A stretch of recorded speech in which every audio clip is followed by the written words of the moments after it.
Hey y'all, Pawpaw here. Today we're out here at Henson Park. Conservation and Recreation Area. I guess it's owned by the city of Marianna. We're doing a food foraging Wild edibles. wild edibles class with Mr. Billy Henson. No, Billy Bailey. With Mr. Billy Bailey with Florida. He's a ranger with Florida Parks and Recreation. So y'all stay tuned and see if you can learn something. I know I did.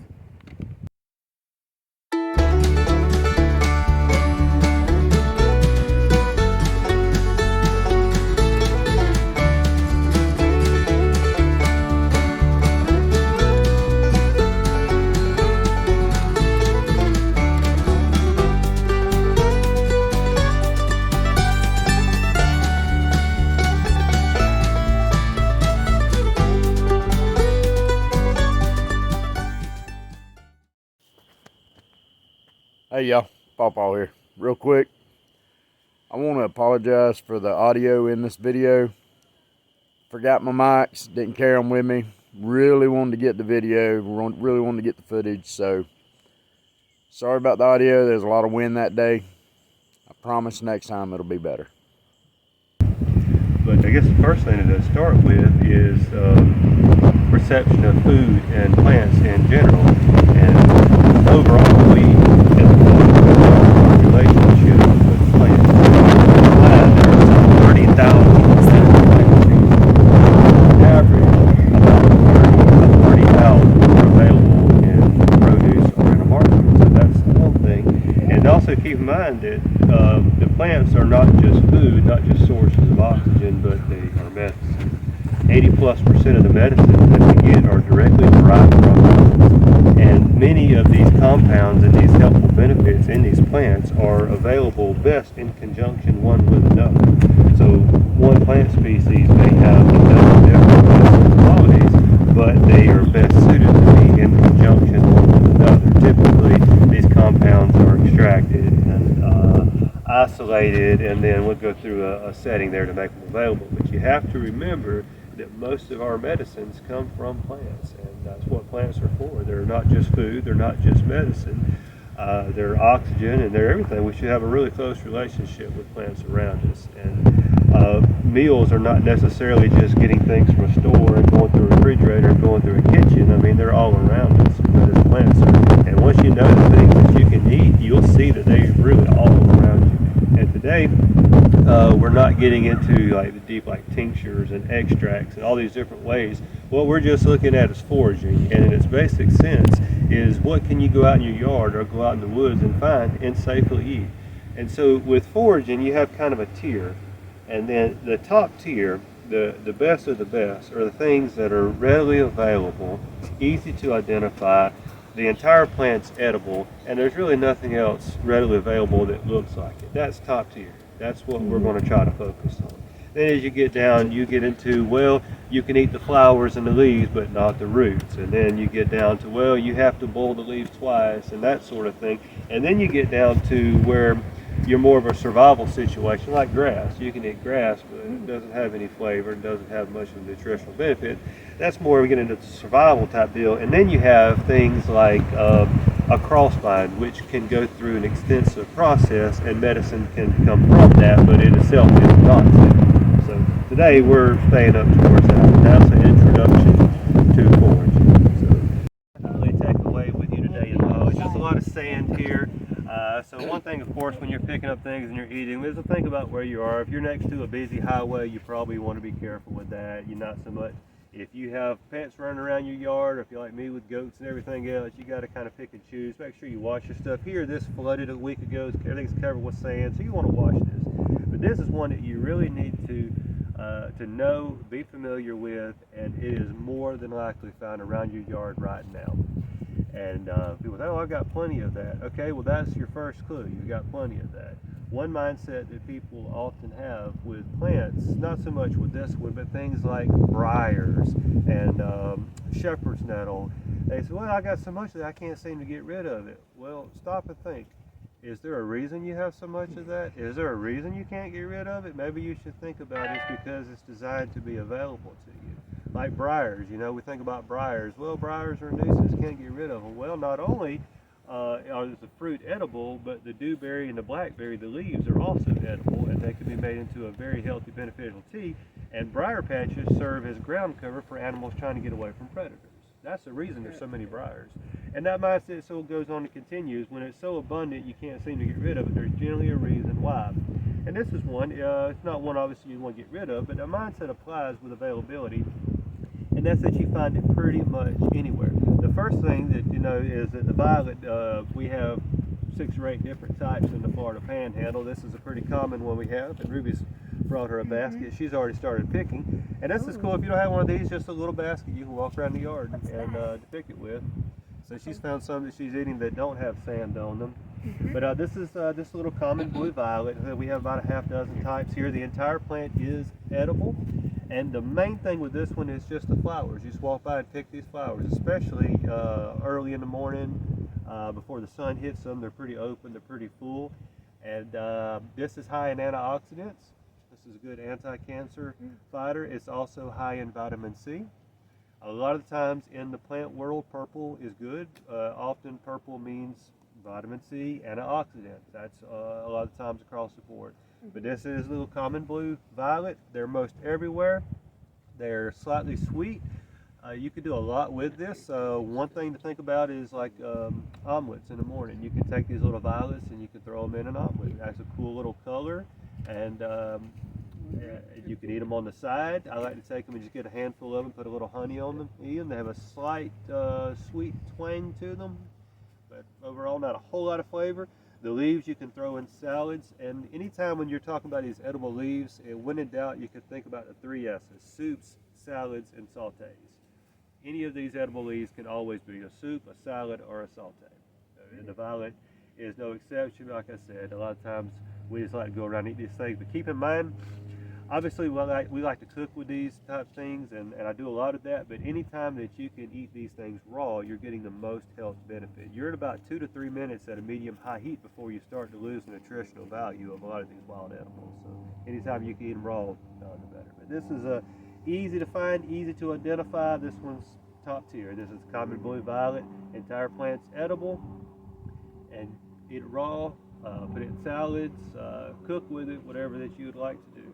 What do you do with the root? With the root, you can make a tea with the root, or you can use it in cooking, or you can just eat it raw if you clean it really good. But traditionally, most all of the roots are best with teas. Okay?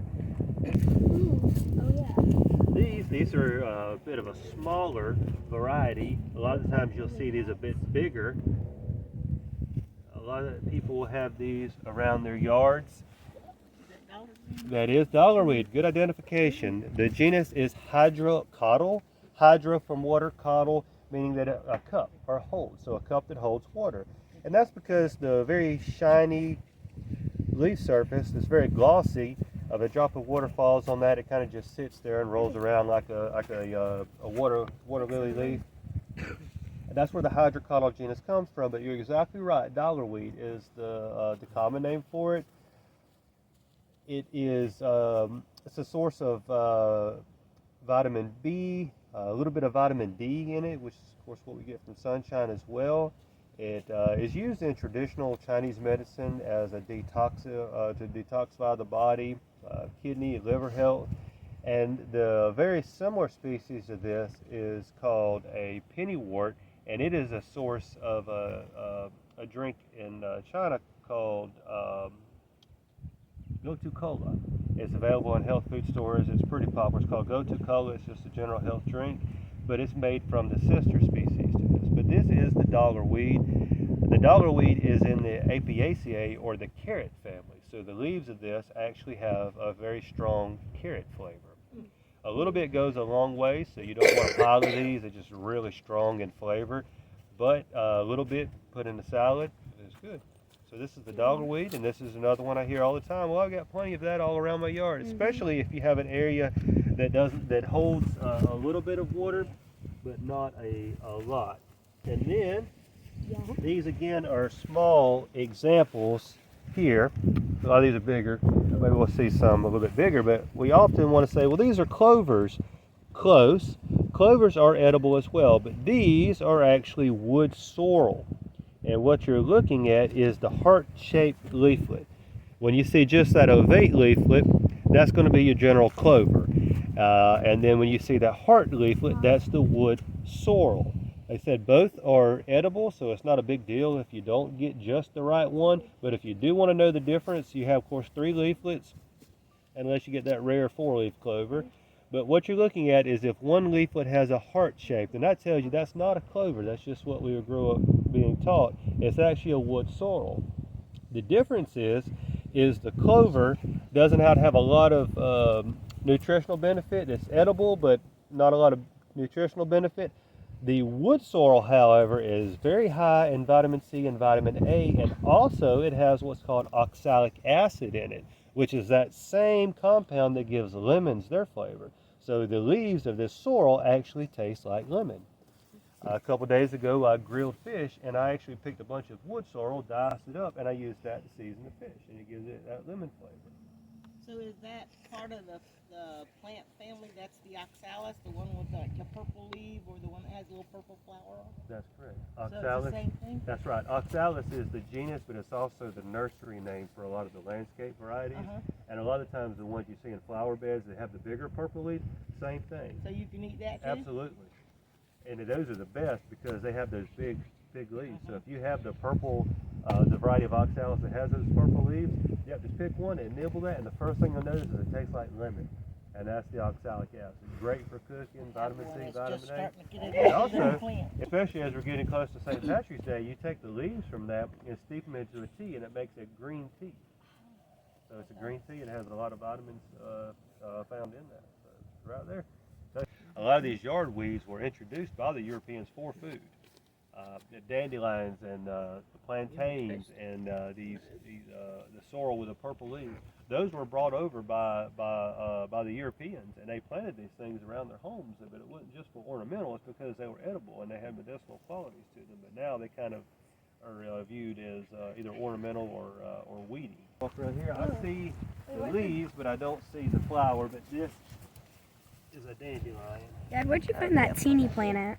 The lemony one. Sir, I love dandelions. That one? Oh, dandelions are great.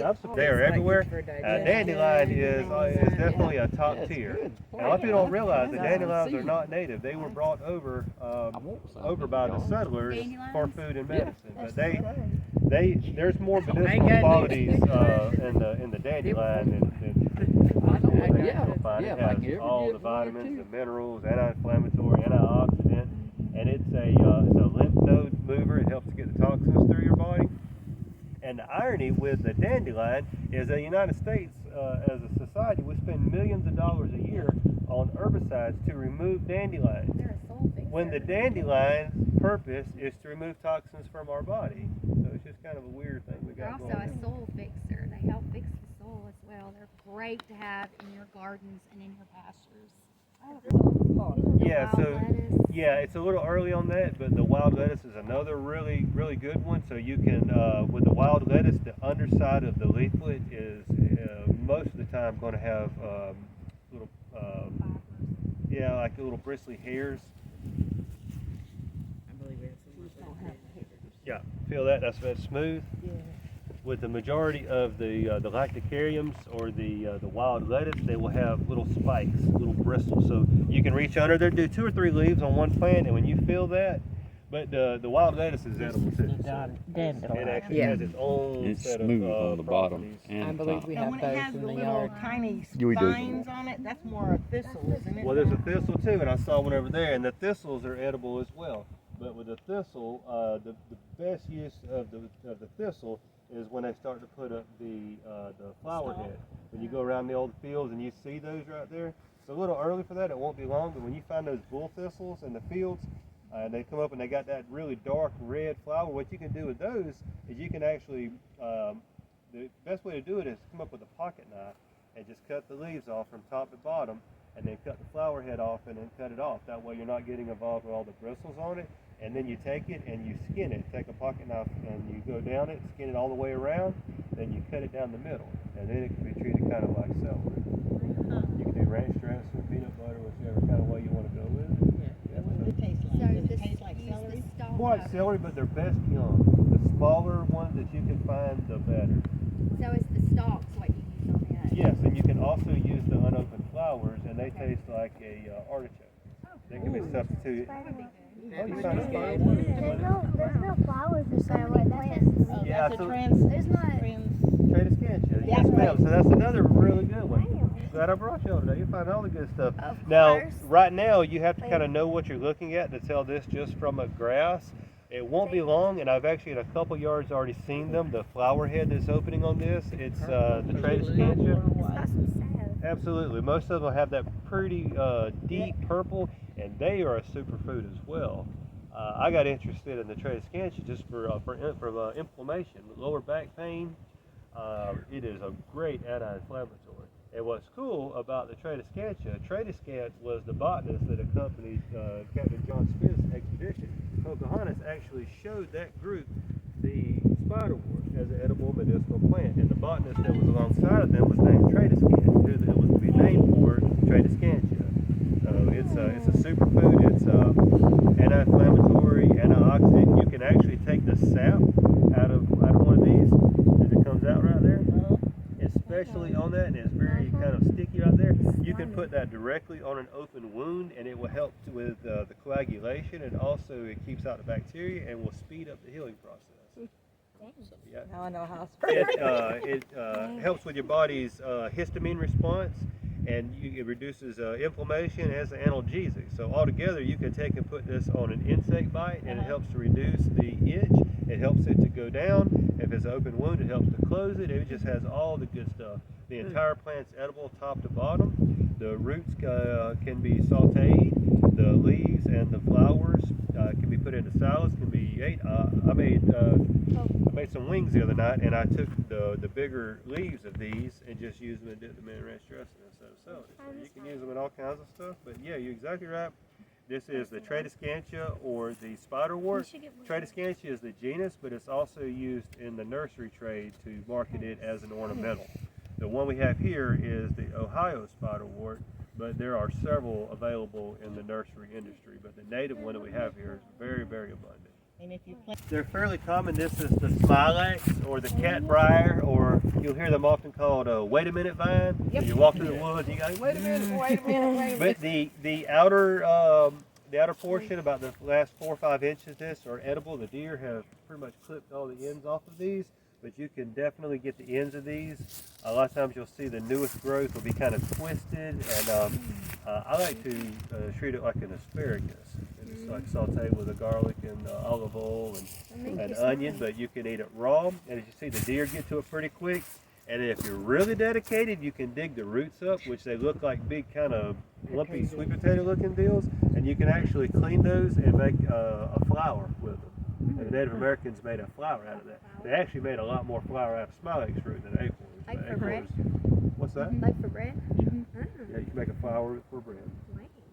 Another little thing I see right here is a young dewberry. You know, we alluded earlier to the briar conversation.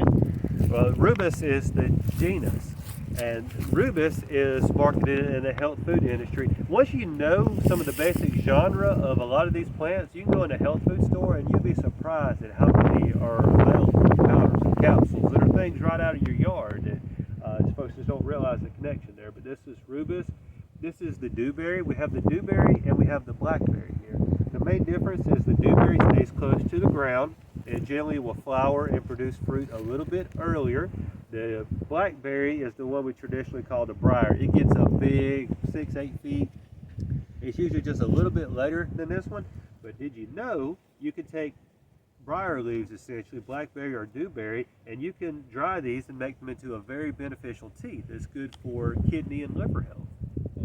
Rubus tea or blackberry tea, you'll see a lot with raspberry tea, and raspberry is the same genus rubus as these other two right here. So got good cancer properties, cancer fighting properties too. There you go. And the flowers are, you can eat those just the same, because all these little prickles they've got on them, you want to dry them and make them into a tea or cook them to make them really more palatable. But in theory, you could just eat them raw. But a lot of people are surprised to know there's benefits behind briars. Raspberry. Well, here's a magnolia. Now, magnolia flowers are edible. Sorry. However, they have a soapy flavor, which means they're best made into something like a soap. You can make a hand wash or a shampoo. They are very good for skin health. They make lotions and different things like that for skin health out of the magnolia flower. So, like I said, technically you can eat it, but it's a perfumey, soapy flavor. Don't ask me how I know. But you take when you get a magnolia, you can take that magnolia leaf, and go on YouTube. There's all kinds of instructional videos, but you can actually make a really good hand wash, shampoo, or a soap out of magnolia flowers. So, cedar. The first thing to know about the eastern red cedar is it is not a cedar. It's just a common name. It's a juniper. The genus is Juniperus. Now that being said, being that it's a juniper, that changes things a little bit. That means that you can actually make a tea out of the needles of a cedar needle tea. What this is also really, really good for, a few things. Number one, it's an antiviral, which means flu, things like that. It's more of a virus. This is really good for that. It's a natural antiviral. It's a natural dewormer for livestock. The fruit, the berries of that can be made into a tea, and then you can take the needles of this, take a good handful of these needles and put them into a pot, bring them to a bowl, and breathe in that vapors. It helps with bronchitis, respiratory distress, kills bacteria down in your lungs. When you get that lung infection, that crust starts to build up. This is a really good one for that. I'm just now getting over a bad case of the flu. Yeah. This is the first, 2 days now, I felt myself. And what actually it helps with the antiviral of this has shikimic acid in it, which is the base compound that they use for Tamiflu. Cedar, pine, and sweet gum. Sweet gum is actually very high on shikimic acid. In years they can't find enough of the Chinese star anise, they use sweet gum as plan B for making Tamiflu. But it is definitely antiviral. So is it the leaf or the bark that they use from the sweet gum? Oh, that's a good question. For the sweet gum, the entire plant contains shikimic acid, but the unopened seeds are actually the So source. you They cook get them when they're those down? green. Uh-huh. They get them when they're green. They cut them in half, and they look at make sure you have a male and a female. They get the male, and the infertile male seed is the highest source of the shikimic acid in the sweet gum. I didn't think you could even cut them. Oh, the little green spiky Yeah. balls. Yeah. They are Green. highly medicinal. Very good. Yeah, They have I also the have bark is all an of them, astringent. yeah. It's but your pine, the cedar, and the sweet gum, 3 of the most common trees we have here, are antiviral. I wonder He made me the cedar tea. It is not as easy to get down as I would think. It's strong. I would recommend pine needle. You hit the nail on the head. So this is for practical use, practical application. For me personally, the pine needle tea is where it's at. It's got vitamin. Well, they haven't made it to the pine tree yet, but pine needles have 5 times the vitamin C of orange juice. Pine needle tea is 5 times higher than orange juice. I'll get to it. But yeah, so as far as taste-wise and everything, pine needle tea is definitely where Yes, he's it's done that for me. definitely I where can it's handle at. that a lot better than I could the cedar. Antiviral, vitamin C. all Then that do good it stuff. where you What I would inhale it, and the recommend, next now, time like I your said, lungs you are could that make bad? a tea Yeah. with this. It is very strong. It's very hard to get down. I would recommend this for a vapor. I would recommend you get a good, strong handful of this, put it in a pot, and breathe that in I to bet it get would that. be a good cleaner too. So we see there's like a sand pine with a smooth upper bark up there. But all of the pines that we have here native can be utilized. The pine tree is probably the grandfather of the trees we have here. It has so much history. Ecologically, if you're very familiar with forest management, you know fire is a critical component of forest management. Prior to settlement, the woods, lightning would strike a pine tree, the woods catch on fire, burn for days. Plants and animals are adapted over time to fire dependency, and the pine tree kind of starts that. many of the animals in the forest eat the young pine cones as they come out. The pine needles, a lot of animals eat the pine needles. So ecologically it has a benefit there. In industry, of course, the naval store, the turpentine industry, the lumber industry behind pine, I mean, it established economies across the United States. But as far as what we're here today, talking about the foraging, with the pine tree, I would probably say, number one, the pine nuts. So as the pine cones fall and they start to open up, you can take one of those cones and bang it against something, and you see the little pine nuts fall out of it. You can also open those up and get out those little tiny pine nuts there. They are packed full of nutrition, lots and lots of vitamin C, vitamin A. How about them little pine nuts that you use like in Mediterranean cooking and salads? If it in hummus and stuff too. You can get them out of pine cone. Google how to pay get. $6 or $7 for them. Yep, that's right. But yes, you can Just absolutely. a regular pine cone. That's right. Just take that little flying thing and take the brown stuff off, so there's a seed. And there's a little seed there at the base of it. That's right. Each species is a little bit different. Longleaf pines have a lot and the bigger seeds, but absolutely, yeah, you can definitely harvest your own pine nuts, no question. And then we touched a little bit onto the needles of it. The easiest thing, I had a friend message me this morning and said, "Oh, I'm down with the flu. Try pine needle tea." Well, what do you mean? I said, just try it. It definitely won't hurt. It was used before antibiotics were readily available to everybody in the 1950s. Everybody knew about things like garlic and onions and pine needles and sweet gum and all these natural components. But pine needle tea, as we had mentioned, pine needles are on average 5 times higher in vitamin C. And folks that come over and been out on boats for a long time and come in and we're dealing with vitamin C deficiencies, and you couldn't just go get citrus. They learned very early on pine trees were where it was at. Lots of vitamin C. Also, they are natural anti-inflammatories, antioxidants, anti-cancer fighting agents are found within them, and the list goes on. There's so many medicinal qualities to pine needles, and pine needle tea is so easy. Literally, you just take water, bring it to a bowl, take it off the eye, put a handful of pine needles in it, wait till maybe 10 minutes or so, pour it out. You can add a little lemon, a little honey if you want, and of course lemon has its health benefits, and of course honey does as well, so you get kind of a trifecta, whatever you like. You can mix it with other things, turmeric, whatever you want to add to it, and drink it. And you can, the stronger you make it, the more you may like it. Everybody likes it a little bit different, but I do about a handful for about 3 cups of water, boil it for 10 minutes, put the pine needles in, let it steep for about 10 minutes, pour it out. It's kind of a licorice kind of color then, and then I put the lemon, the honey, mix it up, and enjoy it. And it's great. It is a tried and true proven antiviral. And also, if you're dealing with head congestion, lung congestion, you can take those pine needles, a lot of pine needles, put them in a pot, bring it to a boil, and just inhale that. As it goes down into there, it will help with decongestion. It will help to break up the mucus. It will help to open the nasal passageways, and it helps to kill that bacteria and all that going down in your lungs there by breathing that in. It's there. The sap that comes out of that, so when lightning strikes a pine or a woodpecker gets to it or insects start to attack it, the pine will defend itself by releasing a sap to close its wounds. That sap, you can get that when it first comes out, and that was our first cough drops. Take those little pieces out, and they're good because they have the vitamin C. They're also antiseptic that kill that bacteria in your mouth. You can use that to chew on, and you can take it and warm it up and actually put it on an open wound, and it will kill the bacteria. It will act as a blood clotter, and it will help to speed up the healing process substantially. So lots and lots of health benefits behind just a common pine tree. And how many do we walk by or see and not even think about that? How abundant are pine trees? Again, there's probably a reason for that. They're intended to be food medicine for us. All right, Remember everything. that's our sparkleberry. Now, sparkleberry or farkleberry, essentially the same thing. They are in the Vaccinium genus, which is the blueberry family.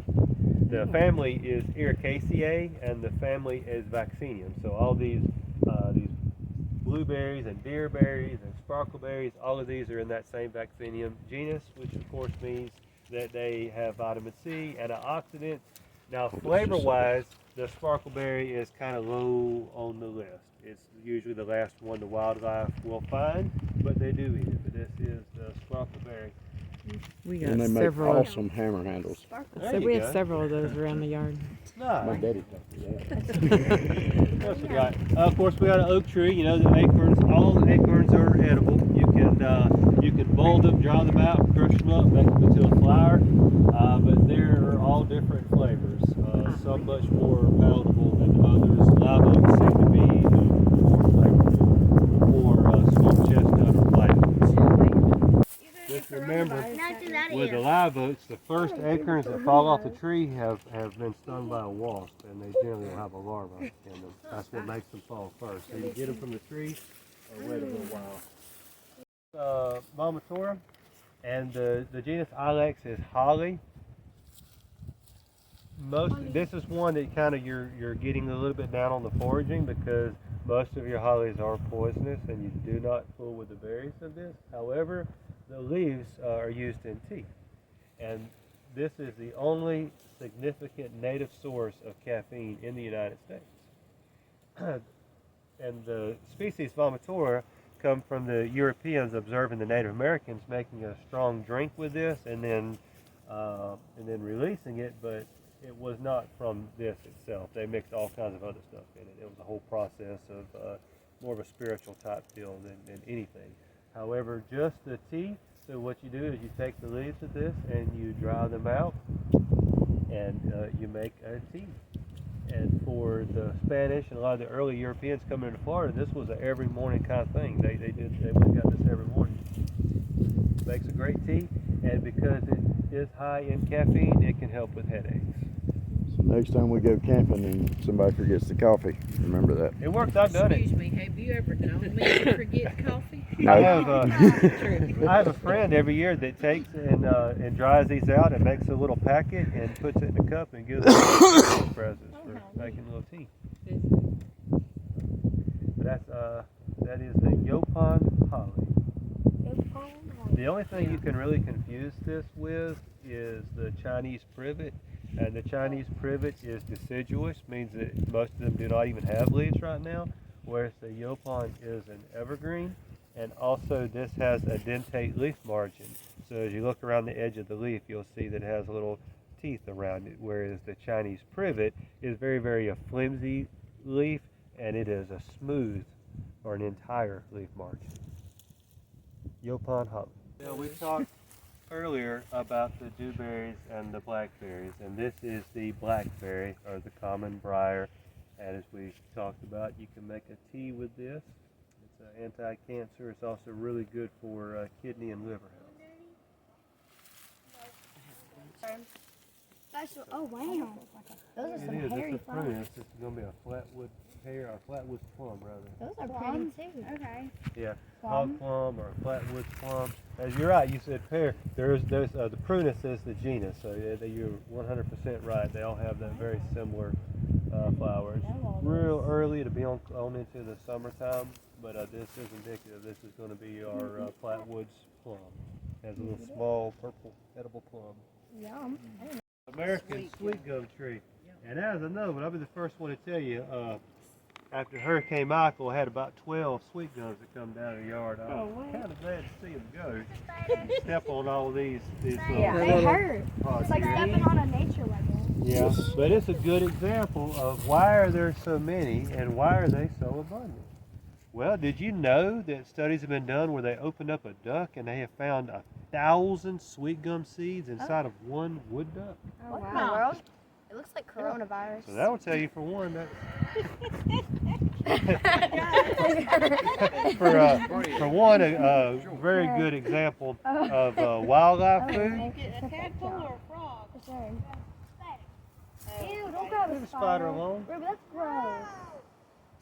But we talked a little bit about this earlier.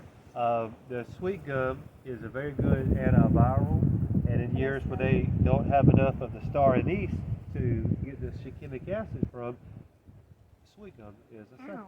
It is an antiviral. You can The eat it? strongest concentration of the shikimic acid is found in the unopened green seed cone right here.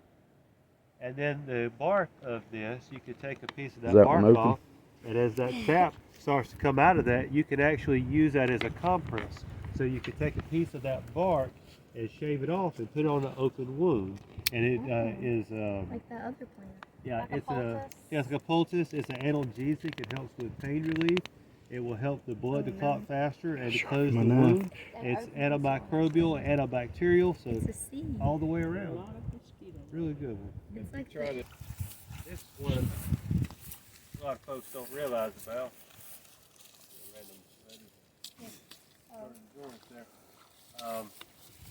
This is the dog fennel, the common fennel. And what's neat about this one is it's an antifungal. You can actually take these leaves, crush them up, and apply them to like athlete's foot or something like that. Yeah. And they are a natural antifungal. They are edible, however, in moderation. You use it in recipes, anything you use veal in, you can actually replace with dog fennel. So like a smoked fish dip, something like that has veal in it, you can use this. Also, it's a natural insect repellent. So you can take, especially when it starts coming out and you break a piece off and just make a switch with it and just rub it on you, and it helps. It's not so good with mosquitoes. Nothing I found as far in the woods by itself is really that good with mosquitoes, but it helps a lot with gnats. What did you see on the board? This is the fall palmetto. We have several different types of palmettos here. We have a handful of the sable palm here, which is the swamp cabbage where they cut into the trunk and all. There's a handful of it here. We're really a little bit north of where it's abundant, but there's a few around. You'll know it because it's a full-size tree, sable palmetto. I think I did see a couple on this trail last time. I'll keep an eye out. But that's the one you can actually cut into the trunk. And you only want to do something like that is if you got a lot of them because it kills the tree. Yes, So, don't have to. no, if it's development or something like that, or if you got a lot of them, but it's like sassafras. You get a sassafras root, you're going to kill the tree. So really look for development or one that has to be moved or something like that. So, speaking of that, I made some sassafras tea a few days ago. I haven't seen any sassafras along the trail here, but we do see that one. We'll point that one out. I was That's a going really to good ask one. you, sassafras would be a good barter plant. Could be. They are really hard to transplant. You can grow them from cuttings, but they're really hard to dig up and I transplant. have a bunch. But I have a root. I have a root that I've used for tea for 2 years now. One big root. Thank you, But Dad. anyway, so this is the sable palm. Now the fruit of this, it's more of a survival food in its context. It's edible. However, it is used in prostate health. That's the main health benefit of the saw palmetto.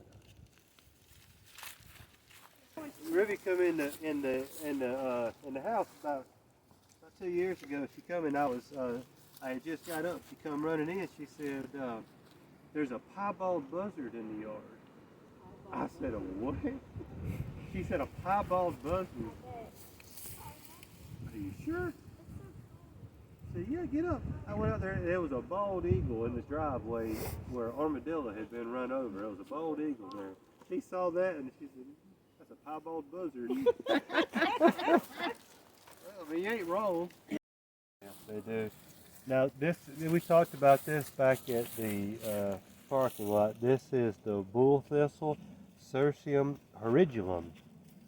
And they typically will have a 2-year phase. The first year is typically leaves. Second year, leaves, and then they put up the flower head. It's a little bit early, so we could be looking at either here. Some of them that are out in the farm fields now, you're able to see them actually putting up the flower head already, a little bit more direct sun there. But like we talked about, when you do find one of these that's come up and it's got that dark reddish color flower head on that to begin with, if you can find it where that is still closed and it's just starting to open, you can cut that off and you can cook it as you would an artichoke. And then the actual stem of that, you cut the spikes and the leaves off of it, cut the head off, cut it off, then you take that, skin it off, and then you cut it in half and open it up, and it kind of looks like celery. And the younger you can find one, the more tender that they typically are. You can cook them, so the soups, sautés. You can use them in recipes. But if you find a young one, you can just eat them raw. They're not quite bitter yet. Some people prefer them with vinegar, or you can do the ants on a log and put the peanut butter and the raisins on. Well, that was the foraging walk with Mr. Billy Bailey. Sorry about all the wind noise.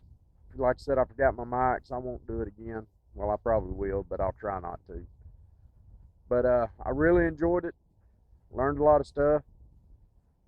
Remembered a lot of stuff. But I'll leave a link to his Facebook in the comment or in the description of this video. Y'all check him out.